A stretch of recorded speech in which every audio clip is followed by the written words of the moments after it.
At 19, Seema stood at the very edge of Barua village, clutching a small bag packed with 2 sets of clothes and her mother's warm flatbread. Behind her, the only life she knew was fading into the dusty horizon. The village elders had long whispered that girls belonged in kitchens, never in offices. But Seema touched her father's feet, looked him in the eye, and promised, "I will not return defeated." The city hit her like a violent storm. Within hours, the chaos swallowed her belongings. Her purse was stolen, her phone died, and the crushing weight of loneliness took hold. She found herself sobbing on a cold, indifferent station platform. Just as hope flickered out, an elderly tea seller approached. He didn't ask for money.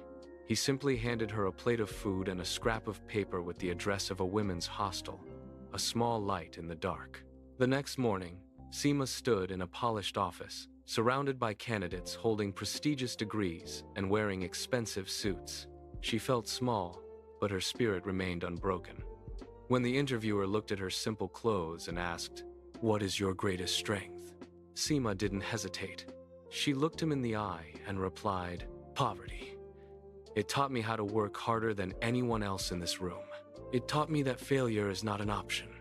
The room fell into a heavy silence. 3 days later, the acceptance letter arrived. When she received her first paycheck, she didn't seek comfort. She went straight to the post office and sent every rupee home. She called her mother, her voice trembling as she said, "You will never have to mortgage the fields again." The line crackled with the sound of her mother's tears, a sound of pure relief. Years passed, and Seema climbed the corporate ladder with grace. Yet, every single month, money flowed back to Barua, not for luxury, but to build schools for the village girls. The same elders who once mocked her departure now queued at her doorstep.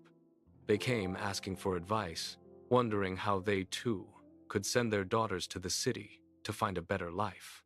Seema would simply point to the horizon and say, "The girls of this village are not weak. They just needed the sky to be open." She had carried the future of an entire village with her.